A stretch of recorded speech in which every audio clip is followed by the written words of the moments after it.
How to make your WordPress members can share video to activity feed easier and more beautiful. Hello everyone. In this video, we are sharing with you how to make your WordPress members can share video to activity feed easier and more beautiful. No need to upload the video directly to your server, but the video can be played directly on your website. First, you need to install the BuddyPress plugin. His plugin is free. You can find the plugin by the searching bar, then install and activate it. Second, you need to install the Youzify plugin Lite version and activate it. This plugin is also free and you can get it from the WordPress plugin directory.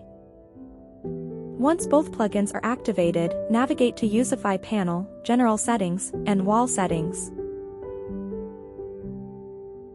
Scroll down to control wall posts visibility and enable status and video posts type.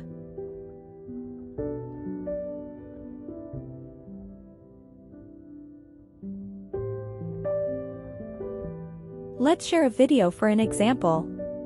In this video, I will share a video from YouTube.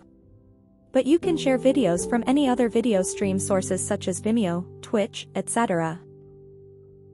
Make sure you select status post type. And then, copy the URL video, and then paste it onto the posting form on the activity page. Wait a few seconds until the thumbnail appears. And then click the post button. And here it is, you will see a playable video share on the activity stream. It's similar to what you share videos on Facebook. Thank you for watching. And see you in the next video.